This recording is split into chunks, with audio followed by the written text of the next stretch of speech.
Hello बच्चों, कैसे हो आप सब। आज हम स्टार्ट करेंगे चैप्टर नंबर 13 प्लांट ग्रोथ का पार्ट सेकंड। अगर अभी तक आपने पार्ट फर्स्ट विजिट नहीं किया है तो इस कार्ड पर क्लिक करके पार्ट फर्स्ट विजिट कर सकते हैं। पार्ट सेकंड में अपन स्टार्ट करेंगे प्लांट हार्मोन से। तो क्या होते हैं प्लांट हार्मोन? तो प्लांट हार्मोन ऐसे सब्सटेंस होते हैं जो प्लांट में किसी पर्टिकुलर जगह पर बनकर किसी दूसरी जगह पर ट्रांसफर होते हैं और साथ ही में उनकी स्मॉल अमाउंट जो है वो प्लांट की ग्रोथ को रेगुलेट कर सकती है। उसको अपन क्या कहेंगे? Plant hormone. तो plant hormones are the complex carbonic substance formed naturally at one place and transferred to other part and their small amount affect the growth of plant. उन्हें अपन क्या कहेंगे? Plant hormone. इन्हें ग्रोथ रेगुलेटरी सब्सटेंस और phyto hormone भी कहते हैं। Von sex जो थे उन्होंने सबसे पहले ग्रोथ हार्मोन का कंसेप्ट दिया था प्लांट में। स्टर्लिंग करके साइंटिस्ट थे, इन्होंने क्या दिया था? हार्मोन टर्म दी थी। और थीमेन उन्होंने फाइटो हार्मोन टर्म का यूज किया था। ये पूछा जा सकता है कि फाइटो हार्मोन किसने यूज की थी टर्म? तो किसने की थी? थीमेन ने। ठीक है। अब क्लासिफिकेशन, तो प्लांट में जितने भी हार्मोन है उनको दो कैटेगरी में डिवाइड कर सकते हैं। ग्रोथ प्रमोटिंग हार्मोन जो ग्रोथ रेट बढ़ाते हैं, और ग्रोथ इनहिबिटरी हार्मोन जो ग्रोथ रेट को क्या करते हैं? कम करते हैं। टोटल 5 तरह के हार्मोन होते हैं: auxin, gibberellin, cytokinin, ABA abscisic acid and ethylene. अब मेरी बात ध्यान से सुनना। एनसीईआरटी और बहुत सारी बुक में ऑक्सिन, जिब्रेलिन और साइटोकाइनिन को ग्रोथ प्रमोटिंग हार्मोन में दे रखा है और इथाइलिन और एब्सिसिक एसिड को ग्रोथ इनहिबिटरी में दे रखा है। आपकी बुक में ग्रोथ प्रमोटिंग में इथाइलिन को रखा गया है और ग्रोथ इनहिबिटरी में सिर्फ एब्सिसिक एसिड रखा गया है। तो ऐसा क्यों? ऐसा इसलिए कि इथाइलिन जो है वो ग्रोथ प्रमोटिंग की तरह भी कुछ फंक्शन परफॉर्म करता है। मेजरली ये ग्रोथ इनहिबिटरी हार्मोन होता है, लेकिन इसके कुछ फंक्शन जो होते हैं ग्रोथ प्रमोटिंग भी होते हैं। यही वजह, अगर एग्जाम में ऐसा क्वेश्चन आए किसी भी एग्जाम में कि ऐसा प्लांट हार्मोन का नाम बताओ जो ग्रोथ प्रमोटिंग और ग्रोथ इनहिबिटरी दोनों का फंक्शन कर सकता है, तो कौन सा होगा? इथाइलिन। ठीक है। अब आपके बुक में ये ग्रोथ प्रमोटिंग की तरफ दे रखा है, इसलिए मैंने भी उसी साइड में लिखा है। एक और चीज, इन पांचों हार्मोन में से अगर पूछे कौन सा हार्मोन गैसियस हार्मोन होता है तो भी कौन सा होता है? इथाइलिन। कोई प्रॉब्लम नहीं, आगे बढ़ते। देखो, सबसे फर्स्ट हार्मोन से स्टार्ट करते हैं, ऑक्सिन। तो ऑक्सिन जो है एक वर्ड, ग्रीक वर्ड से मिलकर बना है जिसका मतलब होता है टू ग्रो, मतलब ग्रो कराने में हेल्प करने वाले सब्सटेंस को क्या कहा गया? ऑक्सिन।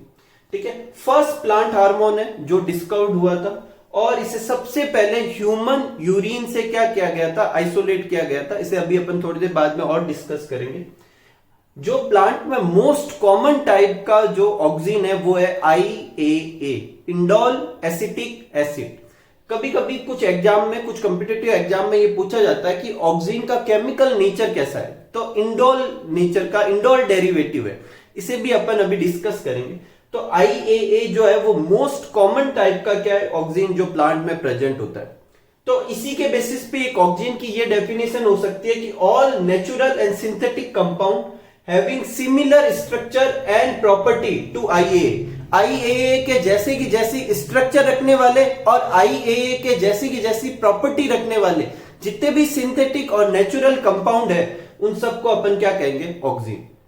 अब ऑक्सिन की डिस्कवरी से रिलेटेड बहुत सारी साइंटिस्ट के रिसर्च और उनके एक्सपेरिमेंट वगैरह दे रखे हैं, तो वन बाय वन सबसे करना है, सब करना है। सबसे पहला जो है वो किया था चार्ल्स डार्विन। चार्ल्स डार्विन सबसे पहले थे जिन्होंने ये बताया था कि प्लांट की टिप में कुछ ग्रोथ रेगुलेटरी सब्सटेंस होते हैं। चार्ल्स डार्विन और उनके बेटे फ्रांसिस डार्विन ने कैनरी ग्रास जो था उसके ऊपर एक्सपेरिमेंट किए। और कैनरी ग्रास का साइंटिफिक नाम याद रखना है, फेलेरिस कैनेरियंसिस। ठीक है। इस पे उन्होंने वर्क किए और उन्होंने ये जितने भी वर्क किए उन्होंने एक बुक में पब्लिश किए और बुक का नाम था the power of movement in plant. ठीक है। According to them on giving unidirectional light. Unidirectional light का क्या मतलब है? कि एक ही तरफ से लाइट देनी है, एक तरफ लाइट नहीं देनी है, एक ही तरफ से लाइट आने देनी है। Unidirectional light to coleoptile tip bends towards the light. जो कोलियोप्टाइल पे अगर अपन यूनिडायरेक्शनल लाइट गिराए तो वो जो टिप जो होती है वो लाइट की तरफ बेंड हो जाती है। पहली चीज जो आपको समझ लेनी चाहिए कि कोलियोप्टाइल क्या होता है। तो देखो जब सीड जर्मिनेट होना स्टार्ट होता है तो उसमें से दो पार्ट निकलते हैं। एक ऊपर की तरफ निकलने लगता है जिसे कहते हैं प्लूम्यूल, जो फ्यूचर में सूट बनाता है, और एक नीचे ग्राउंड की तरफ ग्रो करने लगता है जिसे अपन कहते हैं रेडिकल, जो फ्यूचर में रूट सिस्टम बनाता है। तो प्लूम्यूल का जो टिप होता है उस पर एक प्रोटेक्टिंग कवरिंग होती है। उस टिप और प्रोटेक्टिंग कवरिंग को अपन क्या कहते हैं? कॉलियोप्टाइल। ठीक है, तो अगर कॉलियोप्टाइल की तरफ अपन यूनिडायरेक्शनल लाइट गिराएं, मतलब एक ही तरफ से लाइट गिराएं, तो वो लाइट की तरफ क्या होता है? बेंड हो जाता है।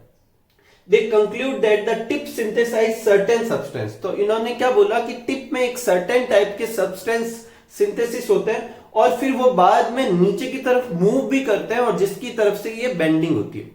फिर इसी एक्सपेरिमेंट को और साइंटिस्ट ने भी आगे बढ़ाया और अलग अलग और पॉइंट भी बताए। पहले आप ये नोट कर लीजिए, फिर अपन आगे बढ़ते हैं। नेक्स्ट टॉपिक लेते हैं डिस्कवरी ऑफ ऑक्सीजन। तो सबसे पहले अपन देखते हैं डार्विन का। तो देखो डार्विन ने देखा कि कैनेरी ग्रास जो होती है उसका जो कॉलियोप्टाइल होता है, पहले मैं आपको ये समझा दूं कि कॉलियोप्टाइल क्या होता है। तो सीड जब जर्मिनेट होता है तो उसके ऊपर से निकलता है प्लूम्यूल और नीचे से निकलता है रेडिकल। रेडिकल जो होता है वो रूट बनाता है और जो प्लूम्यूल जो होता है वो सूट वाला पार्ट बनाता है। तो वो सूट वाला जो पार्ट होता है उसको एक सीड से कवर्ड रहता है, उस सीड की कवरिंग को क्या कहते हैं? कॉलियोप्टाइल। अब देखो ये कॉलियोप्टाइल जो है इसके ऊपर एक्सपेरिमेंट किया किसने? डार्विन ने। उन्होंने इसको एक तरफ से लाइट दी तो देखा कि जो कॉलियोप्टाइल है वो बेंड हो जाता है, किसकी तरफ? लाइट के टुवर्ड्स में ग्रो करके बेंड हो जाता है। अगर ये कॉलियोप्टाइल वाला टिप जो है वो कट कर दिया जाए फिर लाइट गिराई जाए तो अब कोई फोटो पीरियोडिज्म नहीं होता। इससे उन्होंने क्या कंक्लूड किया कि कुछ ऐसा ग्रोथ एजेंट टिप में होता है जिसकी वजह से ये फोटो पीरियोडिज्म शो किया था और ये ग्रोथ हुई थी। जब अपन ने टिप को कट कर दिया तो वो नहीं कर पाई। एक और तरीके से उन्होंने यही चीज प्रूफ की। उन्होंने क्या किया? टिप को एक ओपेक कवरिंग से क्या कर दिया? कवर्ड कर दिया, और अब लाइट गिराई तो भी फोटो पीरियोडिज्म नहीं हुआ। इसकी थ्योरी आप पीछे नोट कर चुके हैं। अब बाकी के एक्सपेरिमेंट में समझा देता हूं। ये आप यहां से तो आप इस डायग्राम बनाना और थ्योरी मैंने आगे की स्लाइड में दे रखी है, वहां से नोट कर देना। 1 बाय 1 करना सब। पहले ये और इसकी थ्योरी, फिर ये और इसकी थ्योरी, और फिर ये और इसकी थ्योरी। ठीक है, नेक्स्ट जो अपने हैं वो है बॉयसन और जेनसन का एक्सपेरिमेंट। इन्होंने क्या किया? कॉलियोप्टाइल लिया और उस कॉलियोप्टाइल को क्या किया? उसके बीच में कट करके उसके बीच में जिलेटिन डाल दी। अब जिलेटिन जो होता है एक परमिएबल बैरियर है, बोले तो इसमें से चीजें इधर उधर जा सकती है। तो उन्होंने देखा कि ये कट करके इसके ऊपर रखने के बावजूद भी जब लाइट गिराई तो फोटो पीरियोडिज्म हुआ। इसका मतलब ग्रोथ हुई।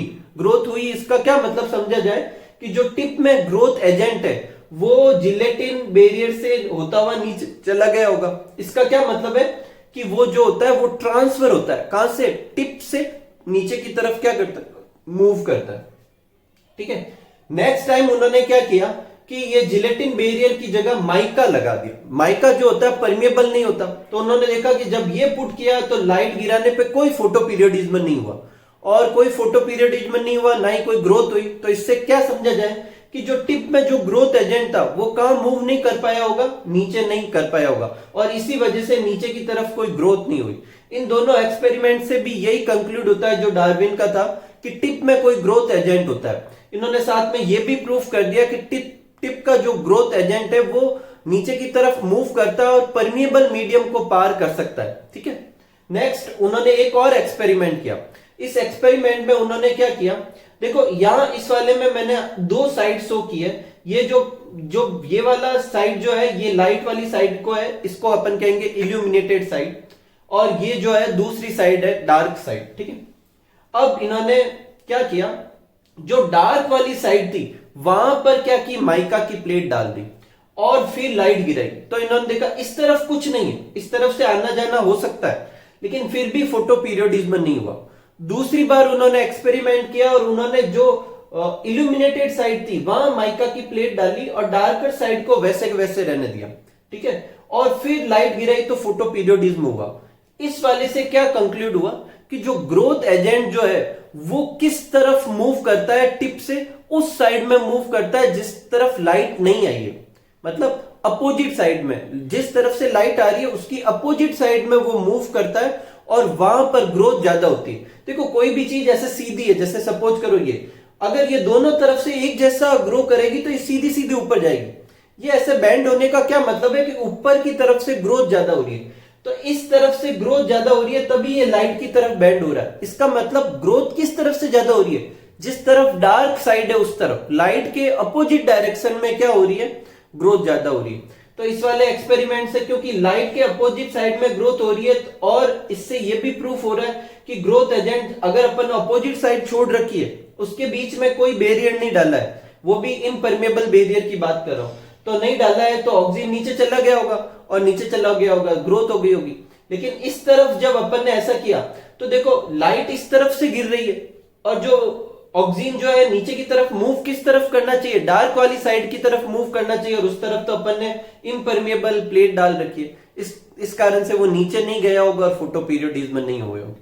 तो डार्विन के एक्सपेरिमेंट से ये प्रूफ हुआ कि टिप में कुछ होता है ग्रोथ एजेंट, और इनके एक्सपेरिमेंट से ये प्रूफ हो गया कि वो ग्रोथ एजेंट जो होता है परमिएबल मीडियम को क्रॉस कर सकता है, इम्परमिएबल मीडियम को नहीं। और साथ में ये भी चीज प्रूफ होती है कि वो जो ग्रोथ एजेंट जो है वो डार्क साइड की तरफ क्या करता है, नीचे की तरफ मूव करता है। फिर एक पॉल का एक्सपेरिमेंट और है आपकी बुक में, जिसमें एक्सपेरिमेंट तो नहीं दे रखा, आपको दो कंक्लूजन याद रखने हैं। उन्होंने एक चीज तो ये बताई कि ग्रोथ एजेंट जो होते हैं वो टिप में होते हैं, ठीक है, और दूसरा ग्रोथ एजेंट जो होता है वाटर सॉल्युबल होता है। नेक्स्ट अपन चलते हैं, इसीलिए मैंने यहां फोर्थ लिखा है, थर्ड में आपको पॉल का नोट करना है, वेंट का एक्सपेरिमेंट। एक और चीज मैं आपको बता देता हूं, इन्होंने बॉयसन और जेनसन ने एवेना सेटाइवा पे एक्सपेरिमेंट किए थे, ठीक है, वेंट का एक्सपेरिमेंट। इनको ऑक्सीजन की डिस्कवरी का क्रेडिट भी दिया जाता है। इन्होंने एक्सपेरिमेंट में क्या किया, इन्होंने क्या किया कि जो कोलेप्टाइल था उसका जो टिप था उसको कट किया और एगार के ब्लॉक पे रख दिया। अगर आप में से नहीं पता तो एगार एक सब्सटेंस होता है जिसे रेड एल्गी से क्या करते हैं, एक्सट्रैक्ट करते हैं, जेली लाइक सब्सट्रेट होता है। तो टिप निकाल के उस एगार पे रख दिया और फिर थोड़ी देर करीब घंटे भर ऐसे रहने दिया। उसके बाद जो वो नीचे वाला ब्लॉक था जो टिप के नीचे रखा था, उस ब्लॉक को लिया और उस ब्लॉक को कट वाले पार्ट के ऊपर रखा, और एक बार जो कट वाला पार्ट था उस पे नॉर्मल जो अगर था, जिसमें ऐसा पहले ऐसा ट्रीटमेंट नहीं कर रखा, वो रखा। तो जिसमें नॉर्मल अगर रखा था उसमें ग्रोथ नहीं हुई। ये जो लाइन जो शो कर रखी है, ये लाइन पहले की ग्रोथ को शो कर रही। जब टिप कट कर दिया तो कोई ग्रोथ नहीं हुई। नॉर्मल अगर या ऑर्डिनरी अगर रखा तो भी कोई ग्रोथ नहीं हुई। लेकिन ये वाला अगर जिसके ऊपर अपन ने टिप रखकर थोड़ी देर रखा था, उस अगर को यहां पे रखा तो ग्रोथ हुई। अब इसको क्या समझा जाए, इसको ये समझा जाए कि टिप में देखो मैंने रेड कलर से इसलिए शो किया, टिप में कोई ग्रोथ एजेंट होता है। वो ग्रोथ एजेंट जब अगर ये टिप जब अगर पे रखा तो वो ग्रोथ एजेंट कहां डिफ्यूज हो गया होगा, अगर में हो गया होगा। अब ये अगर वाला ब्लॉक जब इसके ऊपर रखते हैं तो क्योंकि उसमें वो ग्रोथ एजेंट है तो वो ग्रोथ एजेंट नीचे की तरफ मूव किया होगा और ग्रोथ हुई होगी और ग्रोथ हो गई, ठीक है। और इन्होंने एक और एक्सपेरिमेंट किया। इन्होंने क्या किया, आधे पार्ट में एक बार इस वाले पार्ट पे और एक बार इस वाले पार्ट पे वो अगर का ये वाला ब्लॉक रखा। तो जिस तरफ ब्लॉक रखते थे उस तरफ ग्रोथ ज्यादा होती थी और उस तरफ से वो ऐसे ज्यादा ग्रो होने की वजह से ऐसे बैंड हो जाता था। इस तरफ रखा तो इस तरफ ग्रोथ ज्यादा हुई और ऐसे बैंड हो गया, इस तरफ रखा तो इस तरफ ज्यादा हुई और ऐसे बैंड हो गया। इसका क्या मतलब समझा जाए, इसको भी ऐसे समझा जाए कि यहाँ जो ये रेड कलर मैंने इसलिए शो किया ऐसे समझाने के लिए कि ऑक्सीजन जो है वो इस तरफ ट्रांसफर हुआ होगा, इसमें इस तरफ ट्रांसफर हुआ होगा, तो इस तरफ ग्रोथ ज्यादा हुई, ठीक है। तो इनके भी एक्सपेरिमेंट से ये चीज प्रूफ हो गई कि जो ग्रोथ एजेंट जो होता है वो टिप में क्या होते हैं, बनते हैं और फिर नीचे की तरफ मूव करते हैं। उनको अपन एक्सट्रैक्ट भी कर सकते हैं। इन्होंने अगर पे एक्सट्रैक्ट किया और फिर वो जो है वो अगर रखे तो फिर टिप की कोई नीड नहीं है। अपन को जो ये ग्रोथ हो रही है फोटो पीरियोडिज्म है या जो नॉर्मल ग्रोथ हो रही है वो किसकी वजह से हो रही है, ग्रोथ एजेंट की वजह से, टिप की वजह से नहीं। क्योंकि यहाँ टिप तो नहीं रखी ना मैंने वो जो टिप से वो ग्रोथ एजेंट बन रहा था उसको अगर के फॉर्म में यहाँ रखा तो भी ग्रोथ हो गई। एक बार और उन्होंने एक एक्सपेरिमेंट किया।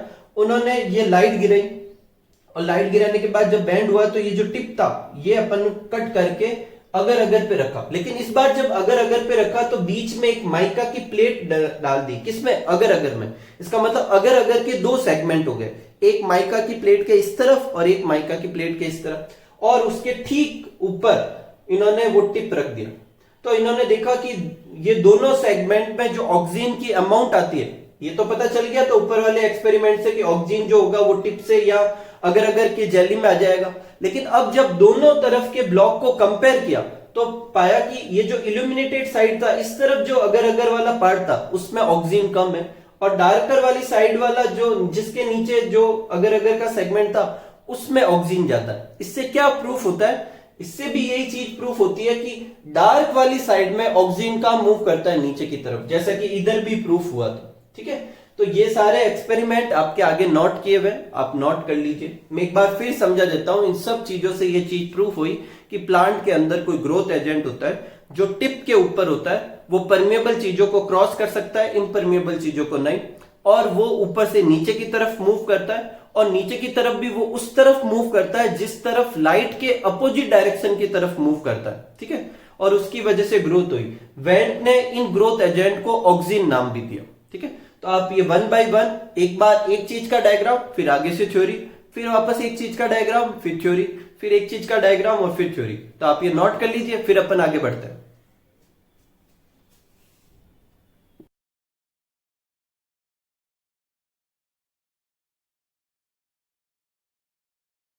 आगे बढ़ते हैं और नेक्स्ट लेते हैं केमिकल नेचर ऑफ ऑक्सीजन।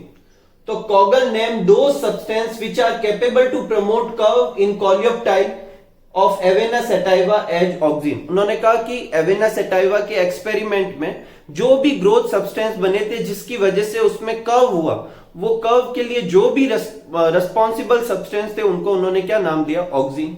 और कॉगल और स्मिथ ने ह्यूमन यूरिन से भी एक ऐसा ही सब्सटेंस सेपरेट किया जिसे उन्होंने क्या नाम दिया? ऑक्सीजन ए, और ये ऑक्सीजन ए का मॉलिक्यूलर फॉर्मूला है C18H32O5। ठीक है, ऑक्सीजन दो तरह के हो सकते हैं, नेचुरल ऑक्सीजन और सिंथेटिक ऑक्सीजन। एकदम नाम से ही क्लियर है। ऐसे ऑक्सीजन जो नेचुरली प्लांट में हो उसे अपन क्या बोलेंगे? Natural oxygen. और ऐसे सिंथेटिक कंपाउंड जो ऑक्सीजन की तरह बिहेव करते हैं उन्हें क्या कहेंगे? Synthetic oxygen. तो पहले स्टार्ट करते हैं नेचुरल ऑक्सीजन से। Oxygen which is naturally present in plant is known as natural oxygen.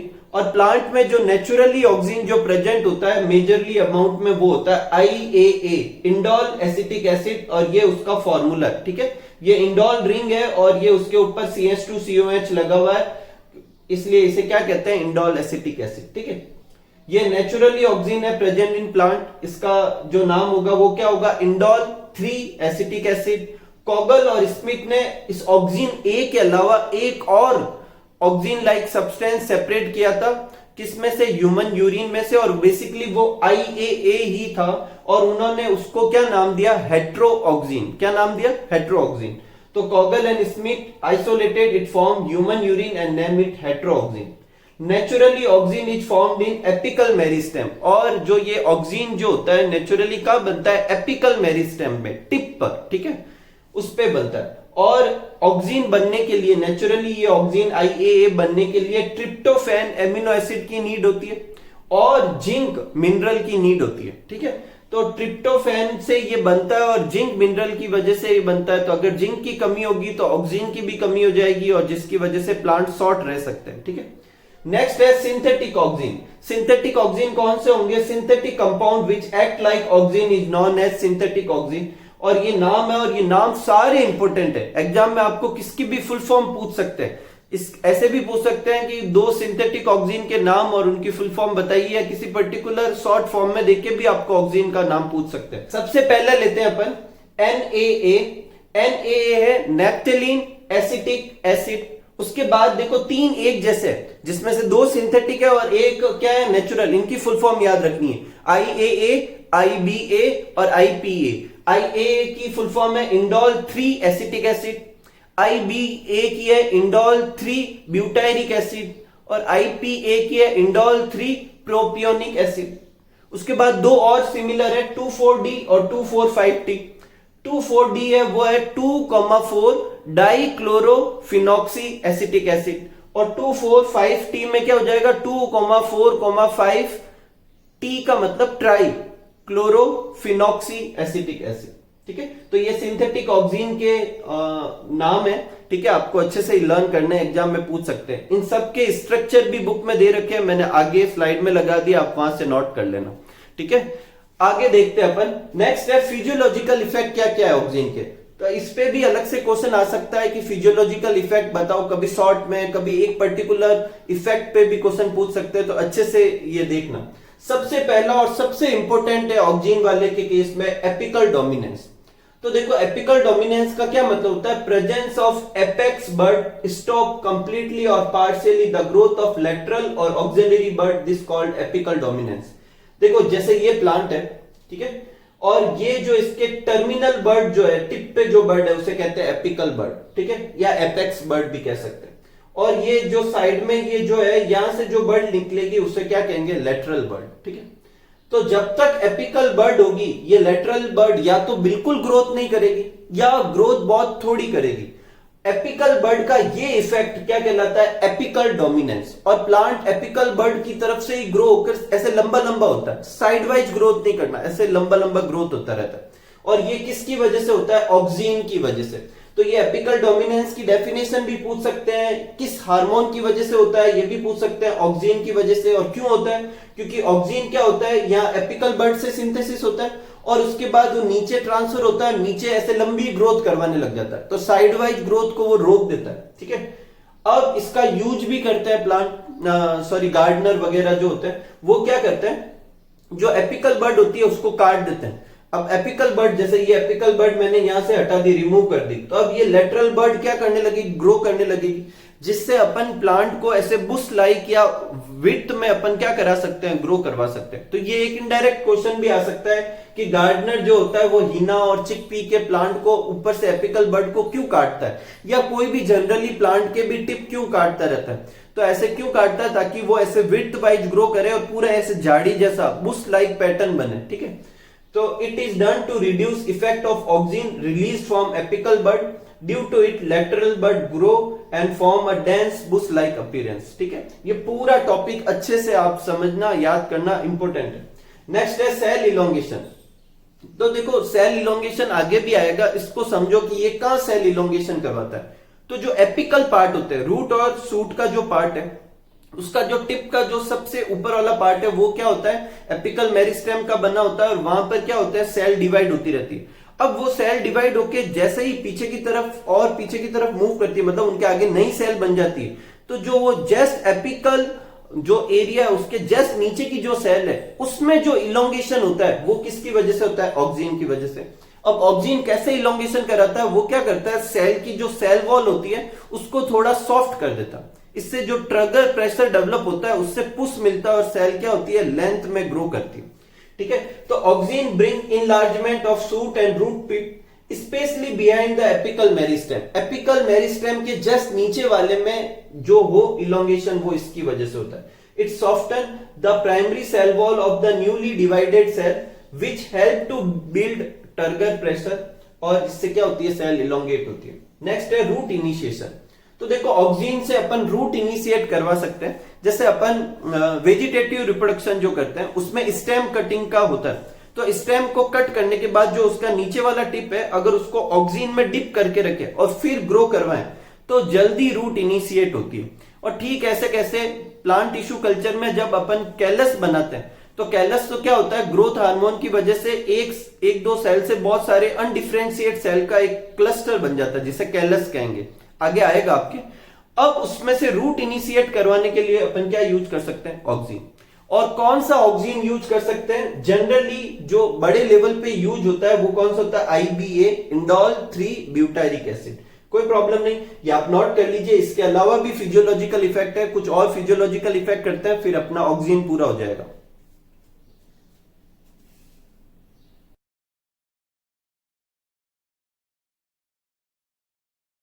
Next impact है पार्थिनोकार्पी। तो देखो पार्थिनोकार्पी क्या होता है, विदाउट फर्टिलाइजेशन या अनफर्टिलाइज्ड ओवेरी से फ्रूट बनाने के प्रोसेस को क्या कहते हैं, पार्थिनोकार्पी। और इस फॉर्म से जो भी अपन फ्रूट बनाएंगे वो सीडलेस होंगे, और इस काम के लिए अपन क्या यूज कर सकते हैं, ऑक्सीन। अब ये करते कैसे हैं, बड स्टेज में क्या करते हैं, जो अपने स्टेमन जो होते हैं उनको हटा देते हैं, और जो पीछे वाली जो स्टिग्मा जो होती है या पीछे जो भी पार्ट बचता है उसके ऊपर अगर अपन ऑक्सीन का स्प्रे करें तो फिर वो अनफर्टिलाइज्ड ओवेरी किस में कन्वर्ट हो जाएगी, फ्रूट में कन्वर्ट हो जाएगी, ठीक है। और ये प्रोसेस क्या कहलाएगा, पार्थिनोकार्पी। और इससे जो भी फ्रूट बनेंगे वो मैं पहले ही बता चुका हूं कैसे होंगे, सीडलेस। एग्जाम्पल जैसे orange, lemon, watermelon, brinjal, grapes. ठीक है, अब आप में से कुछ लोग कहेंगे ऑरेंज में तो सीड होते हैं, लेकिन वो जनरल केस में। पार्थिनोकार्पी से जो बनेंगे वो सीडलेस होंगे। ठीक है, आगे बढ़ते हैं। Prevention of lodging. देखो लॉजिंग का क्या मतलब होता है, देखो जो कुछ क्रॉप जो होती है, जैसे स्पेशली जो व्हीट वगैरह होते हैं, गेहूं में जो क्या होता है, जब तेज हवा चलती है तो जो क्रॉप जो है वो सॉइल से क्या आ जाती है, बाहर आ जाती है, क्योंकि रूट जो होती है या नीचे का जो पोर्शन होता है थोड़ा वीक होता है। इससे बचाने के लिए, इसको कम करने के लिए, रोकेगी नहीं, पूरा नहीं रोक सकती, तेज हवाएं चलेगी तो कुछ पौधे निकलेंगे, लेकिन फिर भी इस प्रोसेस को कम करने के लिए ऑक्सीजन का यूज कर सकते हैं। ऑक्सीजन जो है वो लोअर बॉटम को क्या करेगा, स्ट्रॉन्ग कर देगा। ठीक है, तो many crops like wheat falls from the root due to weak root system under the effect of speedy winds. If the solution of oxygen is sprayed on the plants, the lower part of plant become strong and reduce the possibility of falling down. ठीक है, next है control dormancy. पहले देखते हैं कि dormancy क्या होती है। देखो डोरमेंसी, एब्सिसेंस और ये कुछ टर्म अपने इस चैप्टर में बाद में अलग से भी डिटेल में, अभी शॉर्ट में बता देता हूं। डोरमेंसी का मतलब सीड के फॉर्म होने से सीड के जर्मिनेट होने के बीच का जो टाइम पीरियड होता है उसे क्या कहते हैं, डोरमेंसी। तो जो ये ऑक्सीजन का उस डोरमेंसी पे क्या इफेक्ट होता है, तो ऑक्सीजन जो क्या करता है, प्रिवेंट करता है sprouting of seedling and bird. मतलब सीडलिंग और बर्ड की स्प्राउटिंग से रोकता है बोले तो, जर्मिनेट होने से रोकेगा बोले तो, डोरमेंसी के पीरियड को बढ़ाता है। ठीक है, तो सो मेंटेन डोरमेंसी। और इस प्रॉपर्टी का इस्तेमाल करके जो पोटैटो जो होते हैं उनको, उनके जो ट्यूबर जो होते हैं, जो कि बेसिकली पोटैटो ही होते हैं, वो बिना जर्मिनेट हुए स्टोर करने के लिए अपन क्या कर सकते हैं, NaA का क्या कर सकते हैं, उसके ऊपर स्प्रे कर सकते हैं। Na क्या होता है, नेफ्थेलीन एसिटिक एसिड होता है। ठीक है, कोई प्रॉब्लम नहीं। आगे बढ़ते देखो, thinning of flower. Thinning flower का क्या मतलब है, देखो कभी कभी किसी प्लांट में किसी पर्टिकुलर सीजन में अननेसेसरली बहुत ज्यादा ही क्या लगने लगते हैं, फ्लावर लगने लगते हैं। अब इतने फ्लावर लगने से वहां पर फ्लावर के नंबर बढ़ेंगे और इससे फ्रूट भी बढ़ेंगे, क्योंकि फ्रूट फ्लावर से ही बनते हैं। ठीक है, जो ओवेरी जो होगी वो राइपनिंग होगी और फिर क्या बनेगा, फ्रूट बनेगा फर्टिलाइजेशन के बाद। तो उससे फ्रूट भी बहुत सारे बनेंगे, लेकिन वो फ्रूट की साइज बहुत छोटी होगी। तो इन अननेसेसरी फ्लावर के नंबर को कम करने के लिए भी ऑक्सीजन यूज किया जाता है। और कौन सा ऑक्सीजन किया जाता है, NaA यूज किया जाता है। ठीक है, कोई प्रॉब्लम नहीं। ये भी पॉइंट इंपॉर्टेंट है, मैं वापस बता देता हूं। पोटैटो ट्यूबर को स्टोर करने के लिए NaA का यूज किया जाता है। बहुत लंबे ड्यूरेशन के लिए अपन पोटैटो ट्यूबर को स्टोर कर सकते हैं विदाउट, उनमें अपन कहते हैं ना आम भाषा में, आंख निकल जाती है, फिर वो जर्मिनेट होकर नया प्लांट बनाने जैसा हो जाता है, तो वो फिर पोटैटो खराब हो जाएगा। तो उससे स्टोर करने के लिए NaA का यूज करते हैं। कौन से ऑक्सीजन का यूज करते हैं वो मैंने ग्रीन कलर में लिखे, आप अच्छे से याद रखें। ठीक है, नेक्स्ट लेते हैं। नेक्स्ट है एब्सिसन। देखो एब्सिसन क्या होता है उसको अच्छे से समझो। देखो सपोज करो कि ये प्लांट है और ये इस प्लांट का स्टेम का पार्ट है और इससे ये लीफ जुड़ी हुई है। जब लीफ एक सर्टेन एज की हो जाएगी, बोले तो बहुत पुरानी हो जाएगी, उस समय प्लांट क्या करते हैं, अपने और लीफ के बीच में एक एब्सिसन लेयर बनाते हैं और वो लेयर बनाने से पहले इसमें से जो भी न्यूट्रिएंट्स काम के वो अब्सॉर्ब कर लेते हैं और फिर न्यूट्रिशन की सप्लाई रोक देता है। धीरे धीरे ये बीच में न्यूट्रिशन की सप्लाई की कमी की वजह से आगे वाला जो टिश्यू है वो डिजनरेट हो जाएगा और लीफ नीचे गिर जाएगी।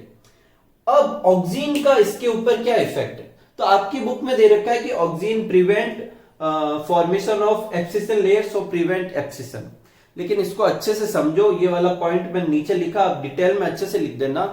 ऑक्सीजन का एब्सिसन पे इफेक्ट अलग अलग समय अलग अलग होता है। अगर यंग लीफ, यंग फ्रूट की बात की जाए, यंग फ्लावर की बात की जाए, तो ऑक्सीजन जो है वो एब्सिसन को क्या करता है, प्रिवेंट करता है, मतलब एब्सिसन नहीं होने देता। लेकिन जो मैच्योर लीफ, जो बहुत पुरानी लीफ हो जाए, फ्रूट जब पुराना मतलब पूरा पक जाए, उसके बाद ऑक्सीजन जो है वो एब्सिसन को क्या करता है, प्रमोट करता है। मतलब बेसिकली ये प्री मैच्योर फॉलिंग को क्या करेगा, रोकेगा। ये ऐसा नहीं है कि बिल्कुल गिरने ही नहीं देगा। जब उसकी एज आ जाएगी, लीफ पुरानी हो जाएगी, फ्रूट पक जाएगा, तब तो उसे एब्सिसन को ये प्रमोट करता है। लेकिन यंग लीफ, यंग जो फ्रूट जो होता है या अनराइपन जो फ्रूट होता है, उससे नीचे गिरने से क्या करता है, ऑक्सीजन रोकता है। तो ऑक्सीजन का एब्सिसन पे इफेक्ट क्या है, प्री मेच्योर फॉलिंग को रोकता है, यंग स्टेज में तो रोकेगा लेकिन ओल्ड स्टेज में क्या करता है, प्रमोट करता है। नेक्स्ट है इरिडिकेशन ऑफ वीड्स। वीड्स क्या होता है, अननेसेसरली अनवांटेड जो प्लांट लग जाते हैं उनको अपन क्या कहते हैं, वीड्स कहते हैं। वीड्स कोई हार्मफुल प्लांट या हार्मफुल क्रॉप्स नहीं होते, ये बस वो क्रॉप्स है या वो प्लांट है जो अपन चाहते नहीं थे पर्टिकुलर जगह पर ग्रो करे और फिर भी वो ग्रो कर जाती है। नुकसान क्या है इससे, इससे इस चीज का ये नुकसान है कि अपन जिस क्रॉप को ग्रो करवा रहे हैं उसके साथ ये भी ग्रो कर जाएंगे, तो ये उन क्रॉप के साथ कंपीट करेंगे न्यूट्रिशन के लिए, सॉइल से वाटर एब्जॉर्ब करने के लिए, तो इनडायरेक्टली वो पर्टिकुलर क्रॉप जो अपन ने लगाई है उसके लिए न्यूट्रिशन जो भी नेसेसरी थिंग है वो कम अवेलेबल होगी और उनकी ग्रोथ क्या होगी, कम होगी। और इससे बचने के लिए, इसे कम करने के लिए अपन क्या कर सकते हैं, ऑक्सीन यूज कर सकते हैं। अब मेरी बात ध्यान से सुनना, अगर ब्रॉड और वाइड लीव वाले वीड्स है, बेसिकली आम भाषा में बोले या मैं अच्छे से समझाऊं तो मोनोकॉट वाली क्रॉप लगा रखी थी और जो वीड्स जो है वो डाइकॉट वाली है जिसकी ब्रॉड लीफ होती है, तो अपन को 2,4-D और 2,4,5-T का स्प्रे करना है। वो डाइकॉट को तो क्या कर देगी, खराब कर देगी, पर मोनोकॉट पे कोई इफेक्ट नहीं डालेगी। लेकिन अगर वीड्स ग्रास है, बोले तो वीड्स मोनोकॉट है, तब अपन को यूज करना है डेलापॉन, जो कि बेसिकली क्या है, 2,2 डाइक्लोरोप्रोपियोनिक एसिड है।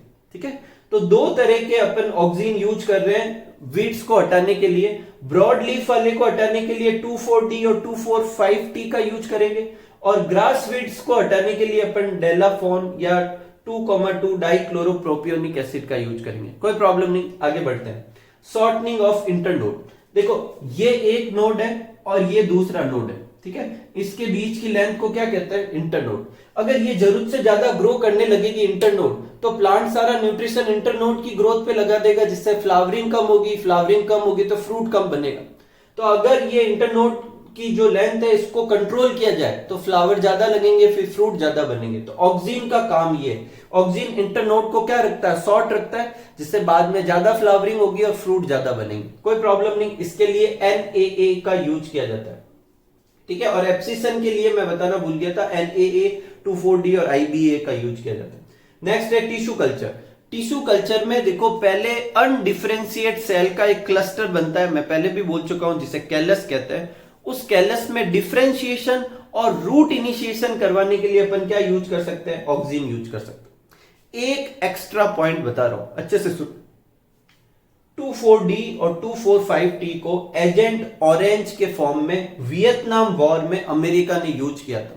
ऊपर से हेलीकॉप्टर में क्या होता है, अपन नीचे का जो फॉरेस्ट है उसमें अपन सब चीजें अच्छे से नहीं देख पाते, तो वो एक्सपोज करने के लिए उन्हें, वो चाहते थे कि सारी पत्तियां वगैरह गिर जाए, सारी लीफ गिर जाए, इसलिए उन्होंने ऊपर से 2,4-D और 2,4,5-T का यूज किया, स्प्रे करवाया, जिसे डिफोलिएंट के फॉर्म में यूज किया ताकि पत्तियां सारी गिर जाए और फॉरेस्ट एक्सपोज हो जाए। तो वियतनाम वॉर में यूज किया गया और इसे क्या बोला गया था, एजेंट ऑरेंज। आपके कोई कंपटीशन में ये काम आ सकता है, एक एक्स्ट्रा पॉइंट था, मैंने बता दिया। इस तरीके से अपन आज के इस वीडियो के पार्ट को एंड करते हैं। अगले पार्ट में अपन रिमेनिंग हार्मोन, प्लांट हार्मोन के बारे में स्टडी करेंगे। तो उम्मीद करता हूं आज का टॉपिक आपको अच्छे से समझ में आया होगा। तो खूब सारा हार्डवर्क कीजिए, खूब खुश रहिए, खूब मस्त रहिए। Thank you for watching.